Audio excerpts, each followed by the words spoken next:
Y bueno, hoy es 6 de septiembre del año 2025. Bienvenidos a nuestro material grabado de Mística Crítica, esta emisión o este programa o este material que hacemos con la finalidad de hacer interpretación de arte. Yo soy Prod Yo soy Saúl. y ella es Mulich. Y bueno, vamos a dar continuidad a lo que estuvimos viendo en nuestro material anterior. ¿Te acuerdas de qué era? Los 5 elementos Postulados, sí. postulados de la interpretación literaria. Efectivamente, Bueno, pues más bien de la interpretación materialista en general, ¿no? de la interpretación, sería de interpretación literaria. Para Enfocado nomás. está enfocado Ok, al arte, a la literatura, ¿sí? ok. Obviamente tiene todos los elementos del materialismo filosófico, tiene su ontología, su nociología, tiene todos los contenidos, está soportada esta visión de la crítica literaria, está soportada con la filosofía, con la filosofía del materialismo, el sistema del materialismo filosófico desarrollado por Gustavo Bueno, que ya falleció, dijimos, ¿sí? Y bueno, estábamos dentro de estos postulados hablando, era la, la razón, el racionalismo, ¿sí? Y dentro de lo que ya habíamos mencionado algunas cosas de eso, y está el de la crítica.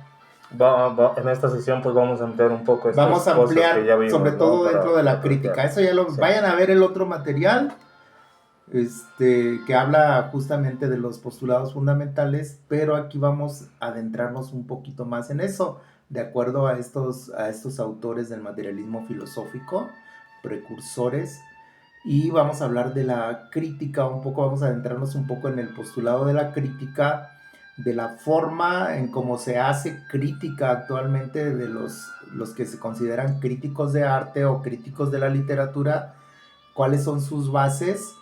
Y bueno, aquí vamos a tomar en cuenta eso para que veas luego, ya que veas otro de nuestros materiales cuando ya estamos aplicando toda esta interpretación, que ya tenemos un material que fue para una obra de teatro, pero bueno, aquí vamos a hablar de la crítica y sus formas, sus tres formas fundamentales en que se están manifestando a través de la crítica actual aquí en México, aquí en Guadalajara. Quienes hacen crítica siempre están dentro de alguna de estas formas.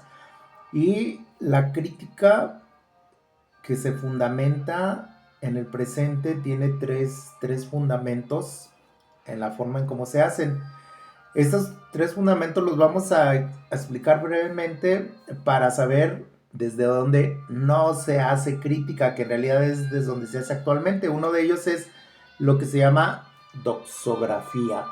La doxografía es donde la mayoría de los intérpretes de arte, cuando vas aquí a Guadalajara, Jalisco, México, a una interpretación de arte, alguien que hace crítica, en realidad casi todos hacen crítica desde la doxografía.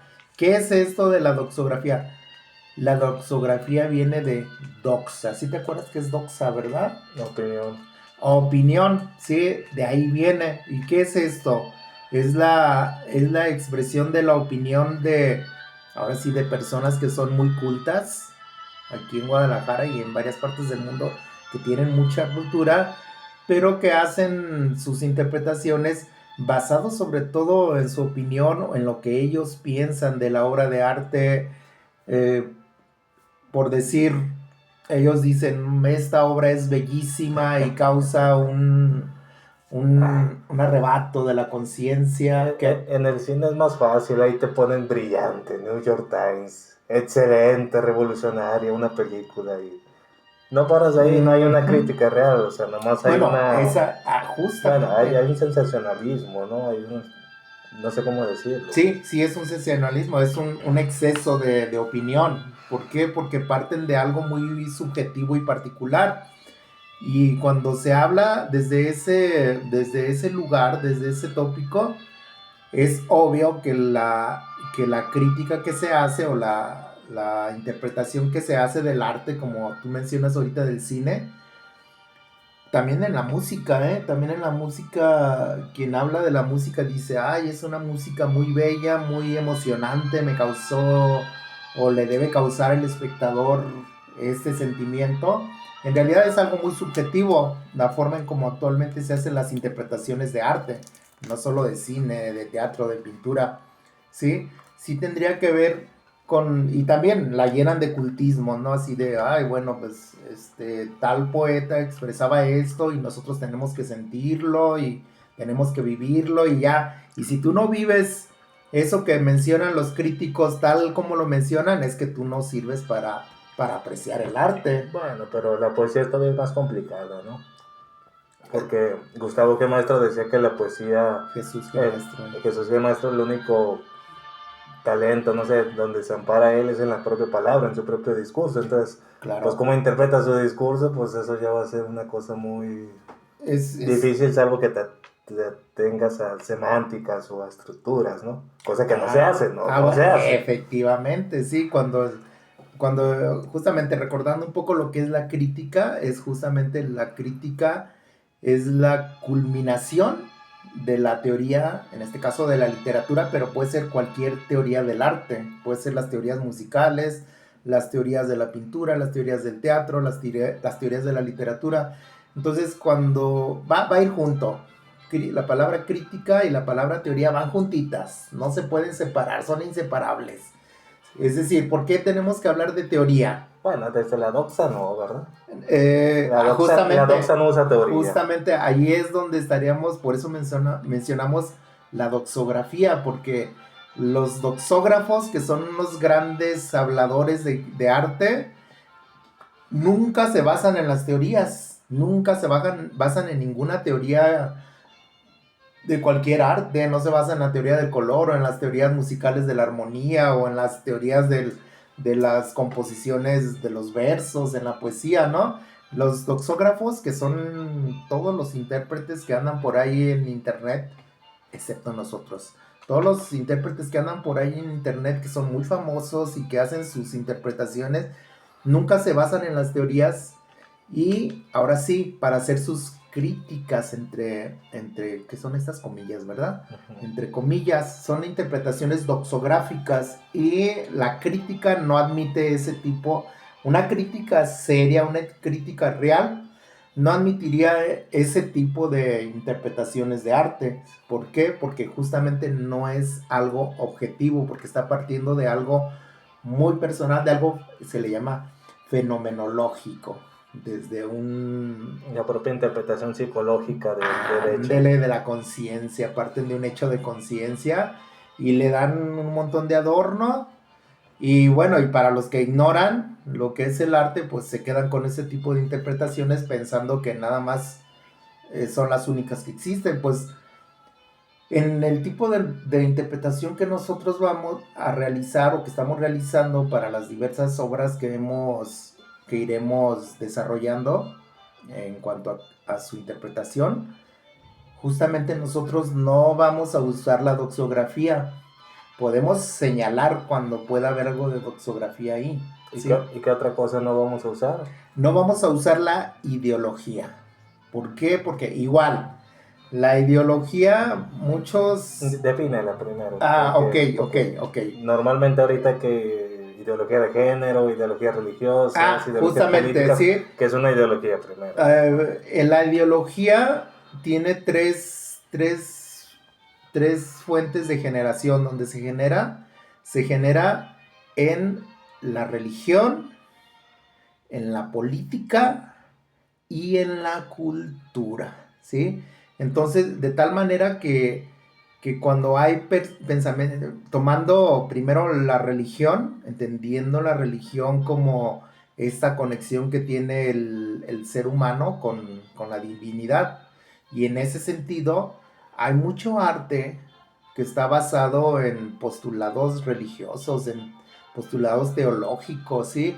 Tomando en cuenta los diferentes tipos de religión, que son o al menos las que se mencionan dentro de esta crítica, de estos postulados de interpretación de arte, está las religiones numínica.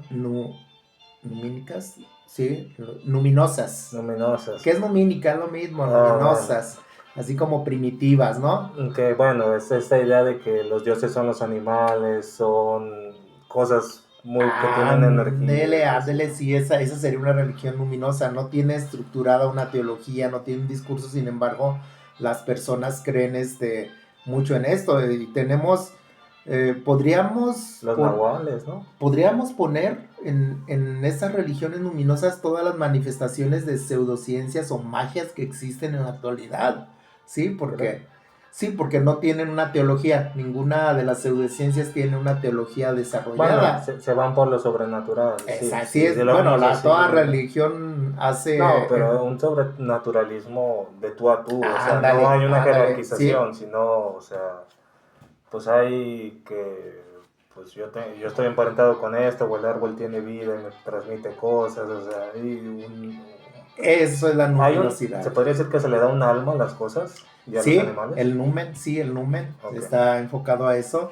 Y entonces muchas de las formas de magia, de hecho todas las formas de magia de la actualidad, podríamos categorizarlas nosotros dentro de las religiones luminosas, aun cuando sabemos que no son religiones, pero sí tiene que ver con creencias. Si estamos hablando de que la religión es la creencia del ser humano en su conexión con algo sobrenatural, toda la magia que existe es algo sobrenatural.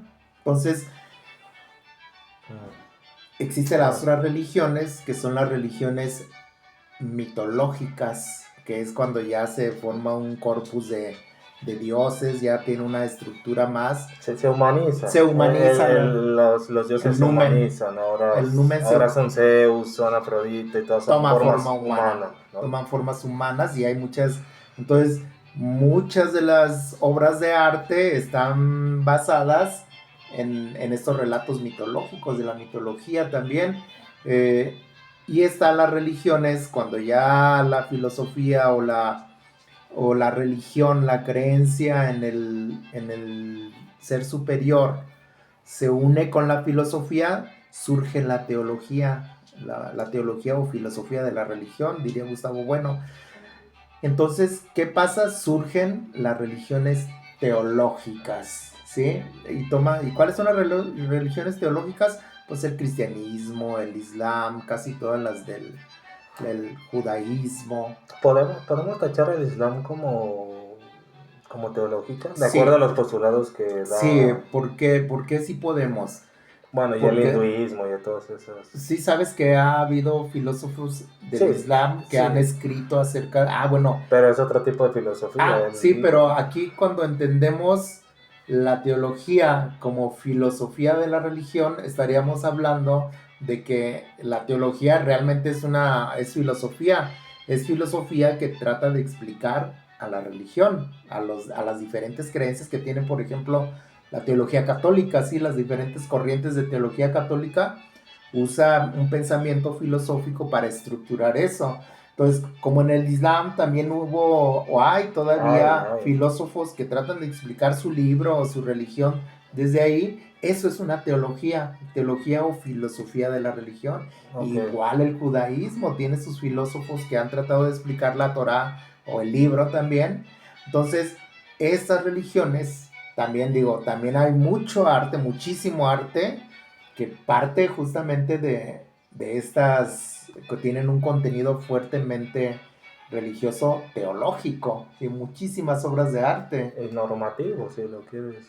Eso ya lo podemos... por otra parte. No, pero sí es normativo, en eso tienes razón, es una normativa. Entonces,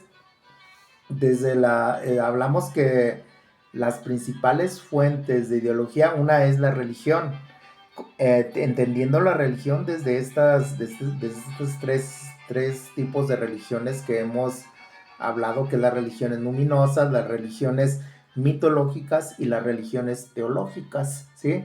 Desde ahí surge muchísimo arte, que como mencionas tú, es normativo, pero dentro de su categorización sería un arte programático, indicativo, bueno, es decir...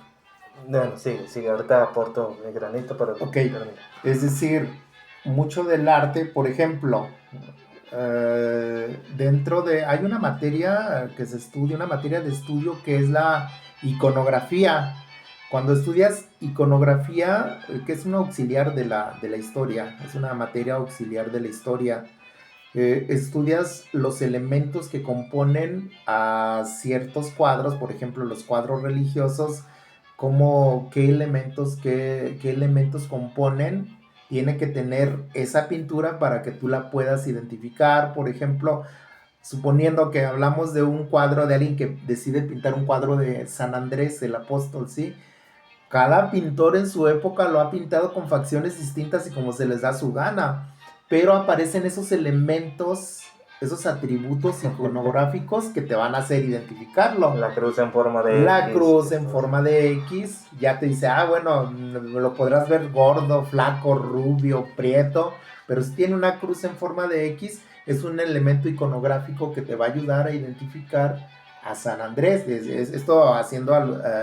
tomando la iconografía como una forma de interpretación, sí, que tiene que ver, aunque es auxiliar de la historia, para nosotros nos auxilia para reconocer justamente este normativismo de que hablamos. O sea, cuando tú decidas pintar a San Andrés o hacer una escultura, lo puedes dibujar como pintar su figura como tú quieras, pero por ley, por regla iconográfica, tienes que ponerle por convención, cruz. Por convención iconográfica, tienes que ponerle una crucecita en forma de X. ¿Para qué?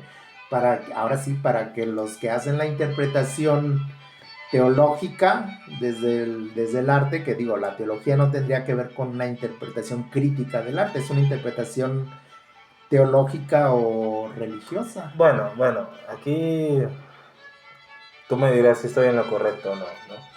A lo que decía Jesús, que maestro, bueno, la literatura programática se refiere a una unión entre, que es una literatura crítica.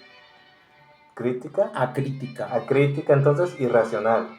O sea, aquí el asunto con las ideologías y con la religión es que, o sea, sí van a generar razonamiento, sí va a haber un constructo, sí hay pero se van a topar siempre con sus fundamentos, o sea, son fundamentalistas. Entonces, sí. Por ejemplo, en el caso, como él dice, ¿no? Estamos hablando de, San Andrés. Hay algo que el catolicismo no va nunca a negar, no va a cuestionar, que es la existencia de Dios y la inmortalidad del alma. Entonces, ya desde el momento en que tú puedas generar un razonamiento frente a otras cosas, o en este caso la cruz o los simbolismos, bueno, está bien, construye sobre algo, pero eso no está fundamentado sin que se le pueda hacer crítica, porque en ese momento deja de ser ese tipo crítica. De literatura programática, realmente, sí. ¿No? O sea, sí. Entonces ese es el asunto. O sea, las ideologías se van a topar con eso. Pueden criticar todo lo demás y razones muy lógicas a lo mejor, pero no hay autocrítica, no hay autorrazonamiento de decir, a lo mejor esto no es así. Sí, no ocurre eso. Efectivamente, tal como dice Saúl, todas las ideologías tienen como característica que son racionales, pero no son críticas, tomando eso que mencionas, ¿no? O sea, están los católicos y están los cristianos no católicos que se van a estar peleando con muchos de sus interpretaciones de la literatura o de la Biblia, pues, pero jamás, aunque lo van a hacer de forma muy racional, dado que utilizan la teología o la filosofía de la religión para hacerlo, jamás van a cuestionar, jamás van a criticar sus propios fundamentos. En algo que van a estar de acuerdo, tanto el cristiano no católico como el católico romano, es que Dios existe. Bueno, y a eso pasamos ahora a las otras ideologías, que son las ideologías políticas. Ocurre lo mismo con el marxismo, ocurre lo mismo con, no sé, las teorías de género, todas estas cosas. Las teorías de género vendrían siendo más bien culturales. Ahorita, primero vamos por Entonces, ¿las políticas cuáles serían? Las políticas, justamente tal como lo mencionas. El confucianismo entraría, supongo, también. No es religión. No es religión, pero tampoco es una política. ¿Entonces tú lo tomas desde toda la filosofía? Sería cultural. Bueno, a ver, ¿sí? Política, ¿tú cuáles son tus... Bueno, ¿cuándo es una ideología política? Justamente, ponemos como por ejemplo aquí en México, ¿sí? Específicamente, ¿cuáles son las ideologías políticas que hay? Las que emanan de los partidos políticos, porque así como tener tratados de política escritos por mexicanos y que se difundan, pues no, en realidad son las discusiones que se tienen en las cámaras de diputados, en la Cámara de Senadores. De ahí salen las formas en que se va a normativizar el comportamiento de los seres humanos.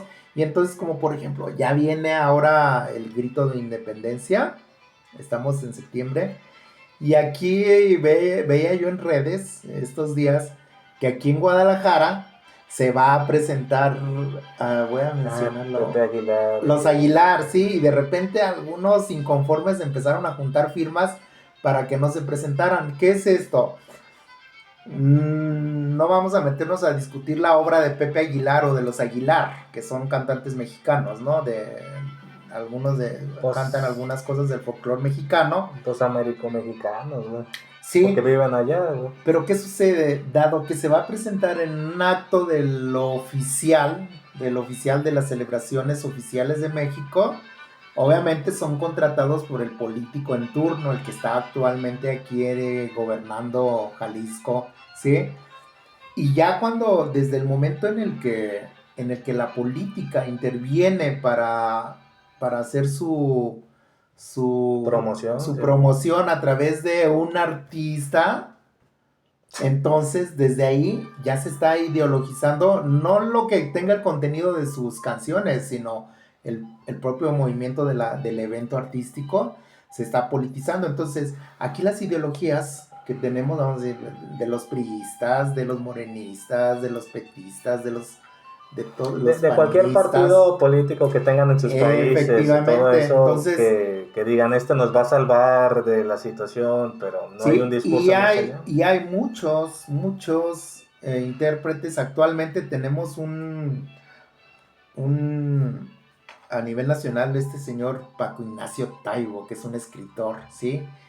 ¿Qué sucede? Él todo lo que hace está orientado hacia la ideología del partido que está ahorita en el gobierno, ¿no? Lo que es Morena. Él hace una serie de decir qué se va a publicar y qué no en cuanto a obras literarias. Es un censor, es el censor de la cuarta transformación.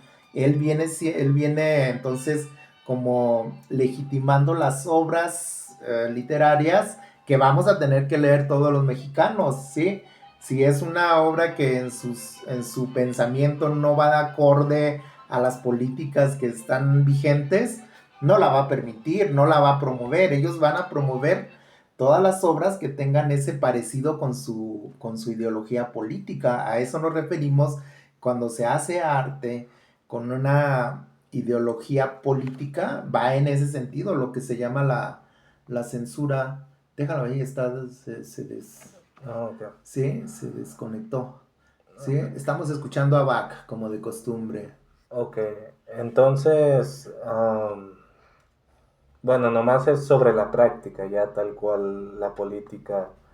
No entran ahí anarquistas, no entran ahí comunistas. Sí, es que sí entran. O sea, aunque no entran dentro de los partidos oficiales. Sí entran interpretaciones, ahora sí que de visiones ideológicas, desde el momento, por ejemplo, en el que en su contenido la obra tendrá algún signo, por ejemplo, que tenga el signo de la hoz y el martillo. Si a un artista se le ocurrió poner un... Y esto pensando en la simbología, pues... O sea, podemos hablar entonces también de un partido católico, de un partido religioso, sí, como sea en Estados Unidos. Claro que sí, o sea, porque aunque es político. Pues, sí, pues sí, sabemos que actualmente las religiones son instituciones, en el presente son instituciones políticas porque están... Bueno, siempre han estado mezclados. Sí, pero ahora una religión, por ejemplo los católicos y muchas religiones que hay aquí en México tienen que darse de alta en un registro ante las instituciones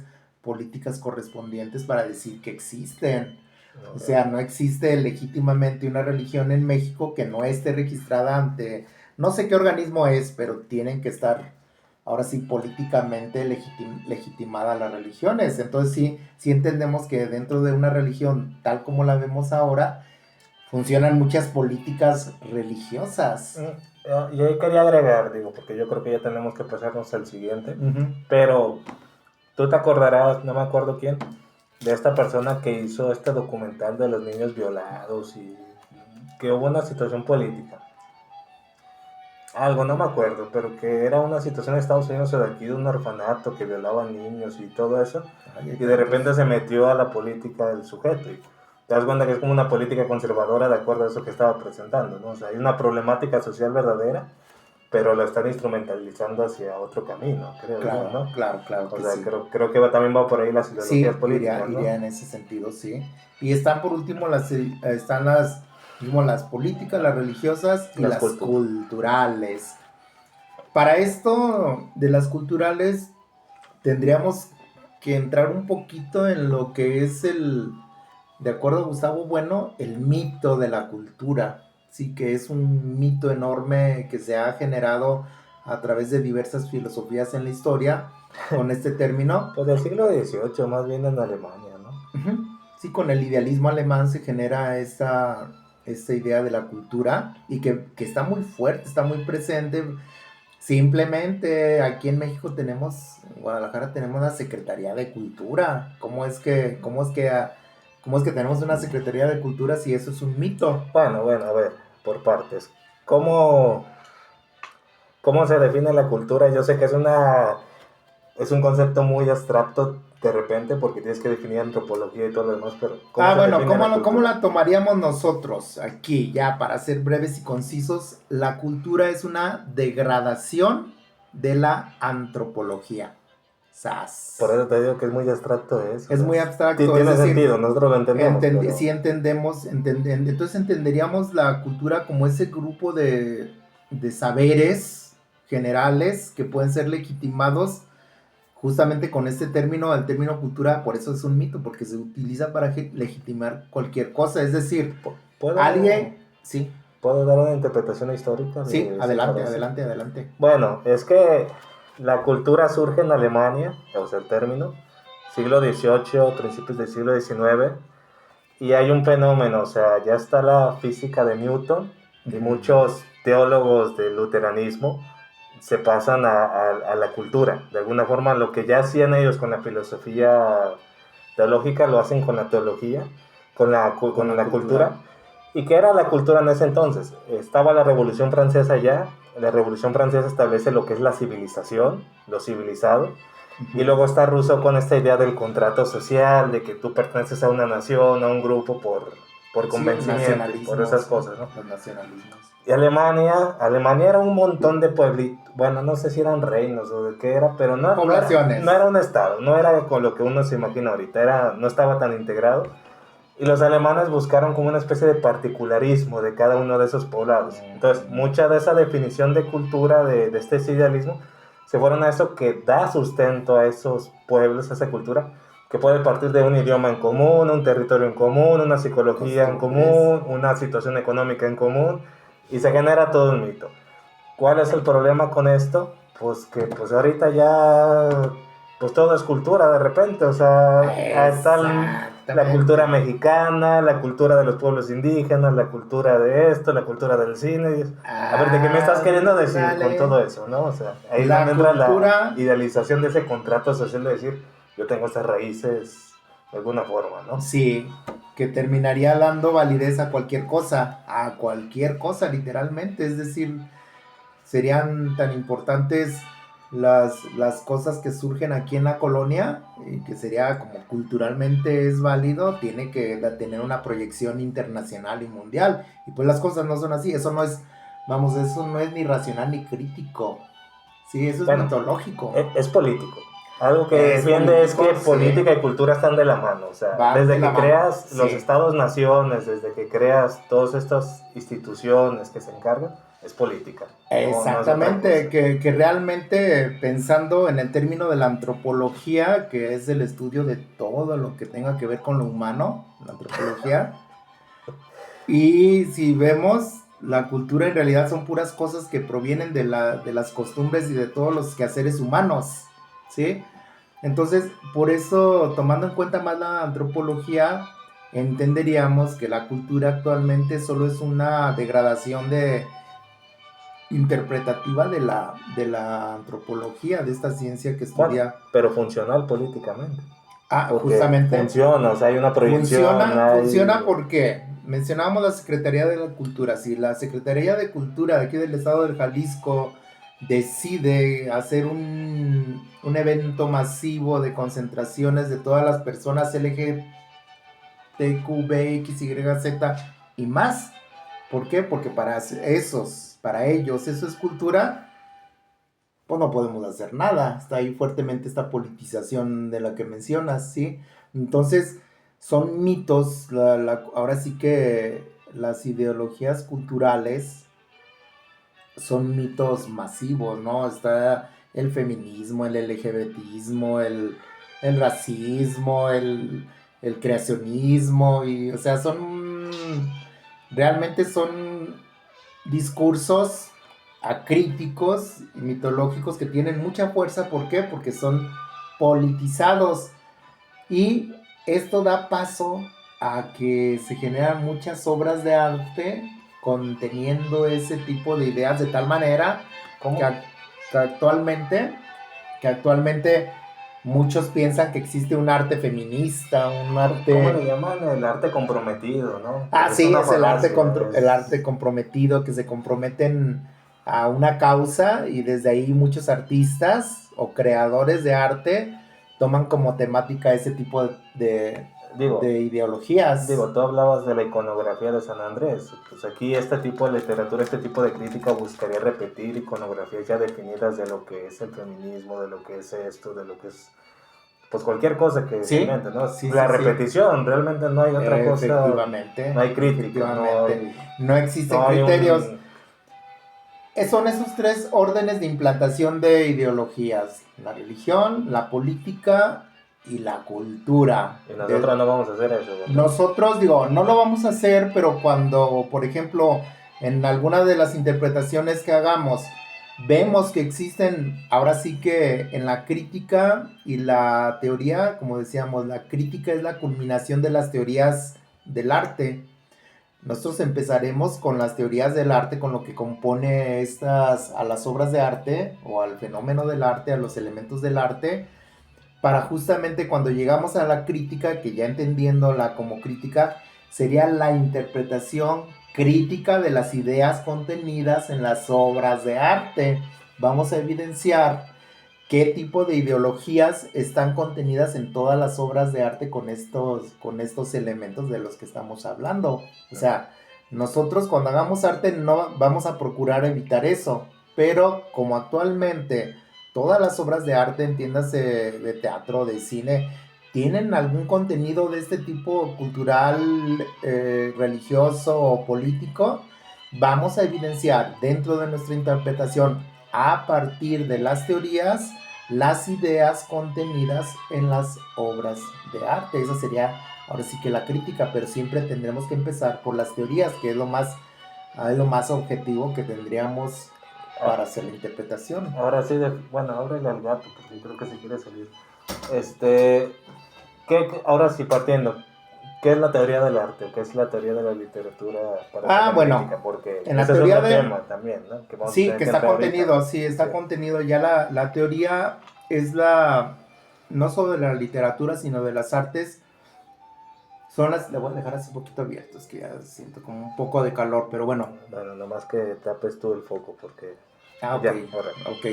Las teorías son justamente estas interpretaciones, o son estos materiales críticos para hacer arte, es decir, son las reglas, las normas científicas o categoriales para hacer obras de arte.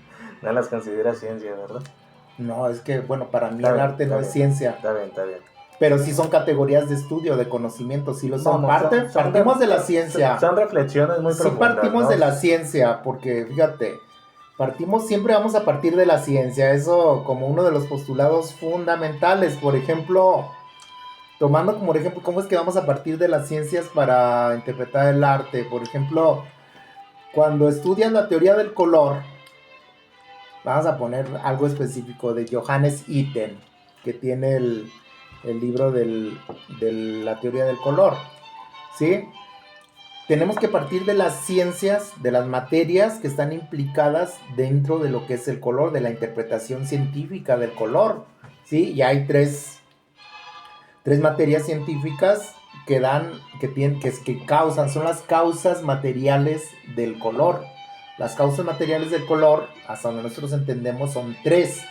Una de ellas es la causa física, desde la física, teniendo en cuenta la luz, y su difracción cuando se genera el espectro luminoso. Eso tiene que ver con la física, la explicación que se da del espectro luminoso, que conocemos comúnmente como arco iris, tiene que ver con la difracción de la luz, de cómo la luz blanca se descompone en estos siete colores que aparecen, y eso es desde la física. Esa sería una de las causas del color, pero no es la única. Está la causa química, que viene siendo ya en la aplicación, al menos desde la pintura, la aplicación de los pigmentos que se utilizan para...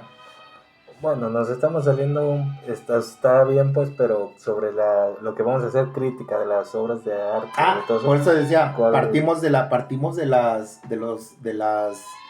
teorías. Esto que te estoy diciendo son teorías, teorías del arte que parten de la ciencia, ¿sí?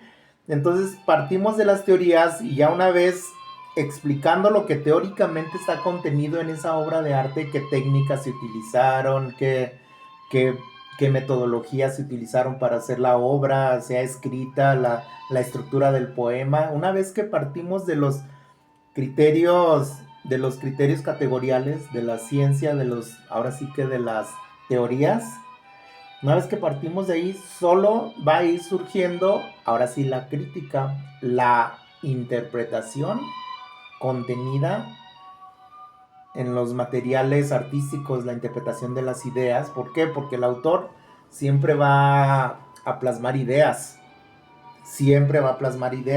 ¿sí? Eso tomando en cuenta esta parte que estamos diciendo de lo que es la crítica y la teoría, que siempre van a ir juntas. No podemos hacer una crítica si no tenemos los fundamentos teóricos, si no partimos desde ahí, porque ya no sería una crítica, sería una interpretación doxográfica o política, o sí. Nosotros siempre vamos a partir de las teorías y después interpretamos las ideas contenidas en la obra de arte, ¿sí? Esa sería nuestra organización para empezar a hacer la interpretación de la obra, que no es el único elemento que se contiene en la interpretación del arte. Hemos entendido que para interpretar el arte, se interpreta el autor, la obra, el espectador, y bueno, Jesús Maestro pone al intérprete o transductor, que viene siendo lo que conocemos como el crítico, ¿sí?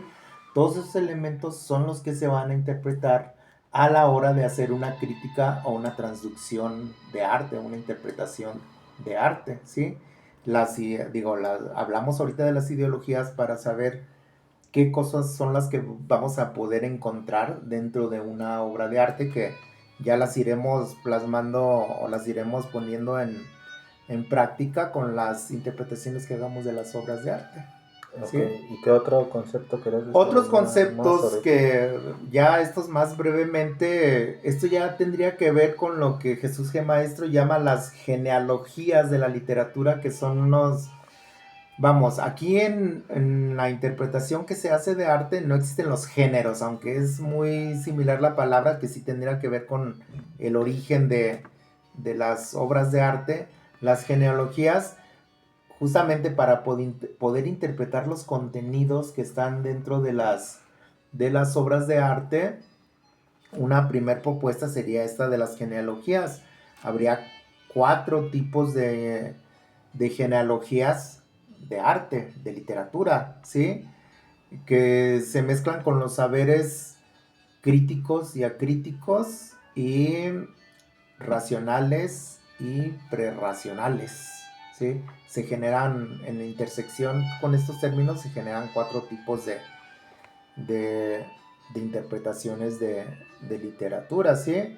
Estaríamos hablando, ahora sí ya poniendo las genealogías o los géneros literarios o géneros de arte, o si quieres géneros musicales, que en realidad sería interpretación desde la crítica, ¿sí? Estaría el arte programático e imperativo. El primero sería, bueno, antes del programático e imperativo estaría el primitivo o dogmático, que son el arte que está basado en ideas irracionales. Prerracionales, sí, prerracionales, más adecuado el término. Prerracionales y acríticos totalmente. Y en esto ponemos, por ejemplo, mencionando artes así, vendrían siendo, por ejemplo, voy a mencionar pinturas, ¿no? Como las pinturas rupestres de las cuevas de Altamira o de Lascaux o de este tipo de pinturas. Realmente nada más es un arte primitivo y es dogmático, que se tiene que representar así porque están representando una divinidad o un concepto luminoso, si tú quieres, ¿sí? Entonces, ese tipo de arte que es primitivo y dogmático no se podría interpretar de otra forma, justamente porque es dogmático, ¿sí? Tenemos el arte que es el programático y no es indicativo, es programático e imperativo, que viene siendo justamente por ejemplo, los que usan ya la política. Por ejemplo, el arte político está tratando de programar y decir, sí, el arte que tiene ideas políticas sí, está tratando de programar y de propagar ideologías. De alguna forma, bueno, tú me corregirás, ¿no? Pero de alguna forma es como cuando un partido critica a otro con que hizo esto y esto, y dices, sí lo hizo, o sea, pero tú no te estás juzgando a ti mismo, o sea, siempre es esa crítica al otro, pero no hay una intención, ¿cómo se puede? Demagógica, no, bueno, política, sí, hay política, una intención principalmente política, de que tú te alíes a ese lado, porque ese lado critica a los demás y sabe todo. Que en YouTube se da mucho ese tipo de totalmente, cosas. Totalmente, de hecho es muy presente ya llevándolo al arte, es muy presente en el arte programático. ¿Por qué? Porque siempre va a haber artistas, los artistas y los intelectuales jamás, aquí en México sucede también, en Guadalajara y en todas partes del mundo, se creen muy estar en contra del sistema y su puta madre, pero no es así, siempre colaboran con el sistema, ¿sabes? Siempre promueven algún tipo de ideologías de ese tipo según lo que ellos piensen o que les parezca, no, pues que este gobernador tiene razón y voy a hacer un cartón, un dibujo que satirice al otro, ¿no? O voy a hacer bueno, aquí que exalte esta ideología. Tuvimos mucho todo eso con esta corriente de Carlos Fuentes y de Diego Rivera y todo esto, que son contrarios porque eran comunistas en algunos casos, eran otros, pero pues el gobierno los apoyaba, sí, o sea, entonces era como una situación muy de amor y rechazo, pero construían algo en conjunto, de alguna forma. Sí, y tiene todo ese arte que mencionas de los grandes muralistas mexicanos, tiene esa vertiente ideológica bien presente. Cuando haces una interpretación de esas obras, es un arte que pretende difundir esa ideología ante el espectador, una ideología política, es un arte programático, trata de programar la mente de las personas con sus obras de arte. Programático imperativo se llama. Y está el arte, el que es el sofisticado se le llama. El sofisticado viene a ser el arte que trata de reconstruir como reconstructivista cosas. Reconstructivista, sofisticado o reconstructivista, trata de reconstruir discursos del pasado, sobre todo del pasado, ¿no?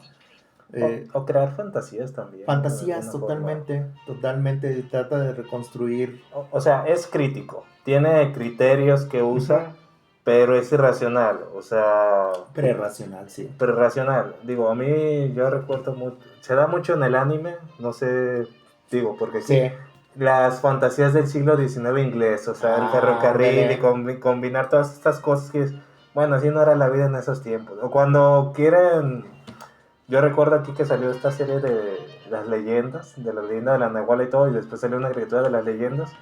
Y siglo XIX y están jugando fútbol. Dices, no, a ver, eso no sí. ocurría, pues, pero es una fantasía. Sí, es una reconstrucción ideal de vidas pasadas. Y puede haber críticas, porque claro es crítico, sí, o sea, hay varios conceptos, pero es irracional la forma, o sea, esas cosas no existían, no. Efectivamente, no, sí, o sea, sí. ¿Estamos allá de un proyectivismo, de alguna forma? Proyectar el presente en esas situaciones. Es reconstructivista, bueno, que trata de reconstruir el pasado en el presente y reconstruir el presente en el pasado, valiéndose de cosas del presente. Okay. Es justamente por eso se llama reconstructivista, ¿no? Sofisticado y reconstructivista porque trata de reconstruir estas cosas, ¿no? Sofisticado, bueno, este término viene de, ahora sí que de Platón, cuando en sus diálogos Platón tenía un montón de pleitos con otro grupo de filósofos que se conocían como los sofistas, nada más que los sofistas, muchos filósofos los interpretan como los villanos de la interpretación filosófica. El sofisma es justamente un razonamiento que es muy racional, pero realmente no es como muy cierto, ¿sabes? Mucha retórica, ¿no? Es muy falaz y mucha retórica. Por eso se le llama sofisticado en ese sentido, porque está poniéndole mucho adorno, muchas cosas que no te llevan a nada, ¿sí? Y por último tenemos el cuarto tipo, la genealogía, que viene siendo la... ¿Sí te acuerdas cuál es? La crítica o indicativa, justamente, que es la que está fundamentada en estos postulados críticos y que va a señalar o va a indicar todas esas cosas que están contenidas y que va a señalar, va a criticar a las políticas, va a criticar las religiones, va a criticar la cultura. Más bien lo que pasa es que es racional y es crítico, o sea, exactamente. Entonces, al combinarse las dos cosas, pues va a entrar en conflicto con todas las cosas que no tengan esos criterios, ¿no? Efectivamente. Esas serían como las 4 genealogías. Vamos a ponerlas en práctica cuando sea pertinente. ¿Quieres mencionar algún ejemplo de literatura crítica o de algo que sea crítico? Crítica o indicativa. Justamente por ahí está en el podcast esta obra de la que hablamos en alguna ocasión, que es la de un temporal violento. Un temporal violento, podríamos... Bueno, después vamos a subir un video de eso, pero ya después. Sí, lo vamos a hablar, pero justamente en esta obra aparecen señaladas situaciones que tienen que ver con la política, cómo está funcionando, ¿sí? Cómo funciona, por ejemplo, la fiscalía, los policías, ¿sí? Está señalado las creencias religiosas, la forma en cómo las personas se pueden fanatizar desde una creencia religiosa. Bueno, están señalados los... Bueno, si me permites, para un ejemplo más general, porque ese es un caso que va a ser por la obra de Cervantes, ¿no? El Don Quijote, los nuevos ejemplares, siempre está criticando a la sociedad de su tiempo, siempre está haciendo ironías, pero hay una... es muy materialista, o sea, no se sale del aspecto humano, pero incluye todo, religión, política, cultural, peregrinación, todo eso. Nomás se necesita una lectura crítica, porque si no, dices, eso es puro chiste, es pura aventura. Pues ahora sí es pura doxografía, sí, ahora sí que pensando en estas formas que hablábamos al principio, que nos faltó la ética y la moral, sí, porque dijimos se puede hacer interpretación desde la doxografía, desde la ideología, que ya explicamos más o menos qué son las ideologías, y desde la ética y la moral, que son tomando en cuenta la ética y la moral como partes de la filosofía que pueden ser muy críticas, tanto la ética como la moral son muy críticas, pero no son de naturaleza artística ni de naturaleza estética, no tienen nada que ver con el arte. Y esto tomando en cuenta los criterios, ¿no? de Gustavo Bueno, de lo que es la moral. La moral es el conjunto de normas que preservan la vida de un grupo humano, ¿sí? Y la ética es el conjunto de normas destinadas a preservar la vida del individuo, ¿sí? Entonces, hay muchas interpretaciones éticas y morales se cuelan por ahí en el arte, y las podremos evidenciar, ¿no? Las tendremos que tomar en cuenta porque aunque son son de naturaleza ética y moral, pues no son críticas, es decir, no son artísticas, no son material, no es un material estético, no es un material que tenga que ver con la filosofía del arte. O sea, tú podrías decir entonces que está mal interpretarlo desde ahí, o sea, pensar en un Stanley, por ejemplo, que decía que una nota de música un salto de nota de 8 era satánico y era en contra era ándale, asqueroso. Eso ya es una... O no sé, el gobierno comunista en China o todo eso que dicen, no, es que esta obra es contra los valores morales y todo eso. ¿Va por ahí esa idea? Sí, no? Sí iría por esa idea. Ponemos un ejemplo, la semana pasada fuimos a ver una obra de teatro, que ya la hablaremos, y justamente está fuertemente su discurso en un discurso ético que va en contra de la ética, ¿sí? Y que tendría que ver con el dañar la vida del individuo, ¿sí? Ya hablaremos de esa obra, aquí no vamos a decir nada, pero en ese ejemplo de esta obra de teatro está claramente influenciada por una idea que va en contra de la ética, ¿sí? Puede haber ideas contenidas o interpretaciones que van a favor de la ética, a favor de preservar la vida humana, que tal como menciona Jesús Maestro, son muy pocas las veces que una obra está destinada a preservar la vida del individuo. Sin embargo, sí, dentro de la... Sí, son muy pocas, o sea... Bueno, la mayoría es tragedia y cosas de ese tipo. Bueno, eso ya es el modo, son los modos, pero vamos, pensando en la ética y en la moral, podríamos decir que todas las obras que tengan, por ejemplo, un contenido religioso, están enfocadas a salvaguardar la vida de un grupo humano, en este caso, por ejemplo, los católicos, ¿no?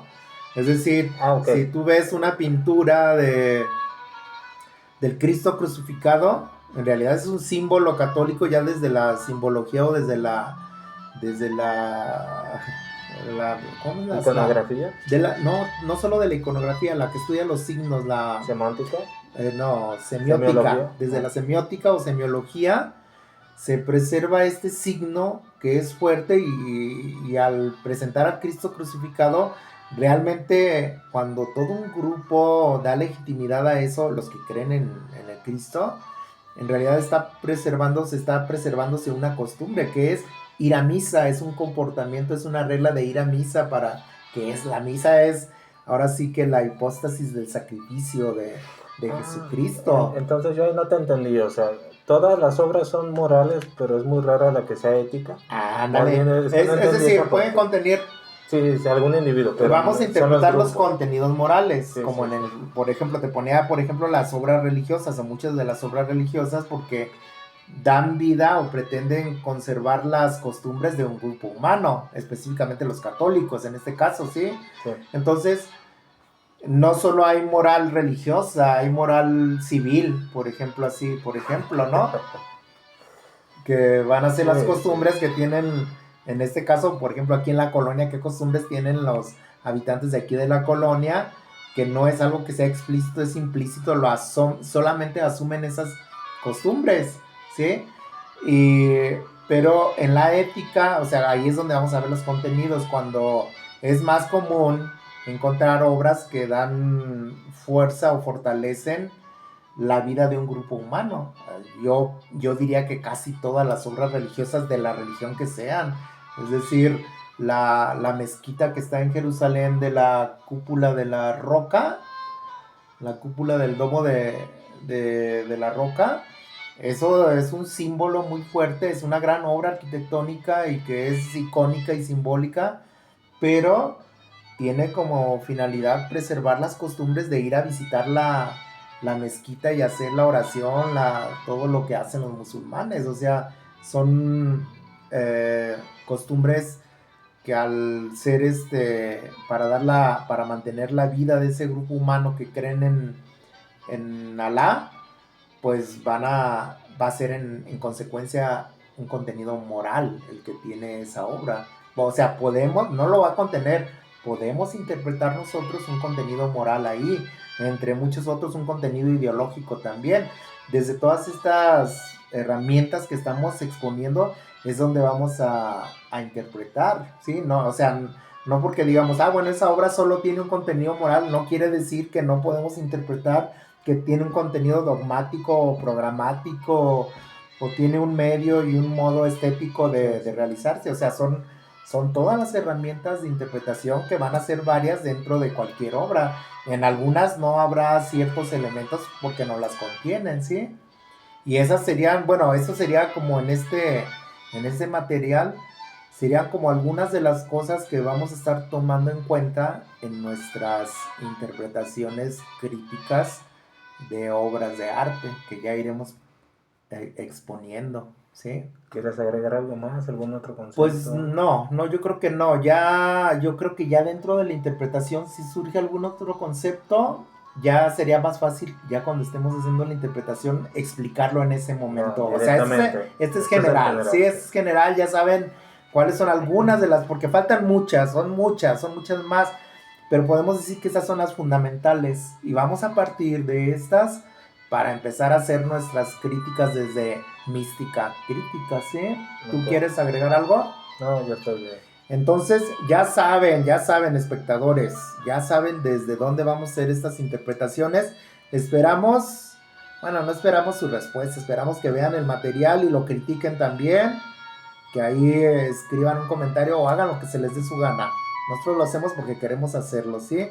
Entonces, ¿qué tiempo tenemos? Mira, ya casi la hora. Sí, no importa que no sea la hora, pues no era originalmente pensado en una hora, ¿verdad? No hay límite de tiempo. ¿no? Bueno, sí, aquí no tenemos límite de tiempo, puede ser menos, puede ser más. Pues por esta noche ha sido todo, porque estamos de noche ahorita. Muchísimas gracias por tomar en cuenta esto que estamos aquí lanzando al mundo virtual.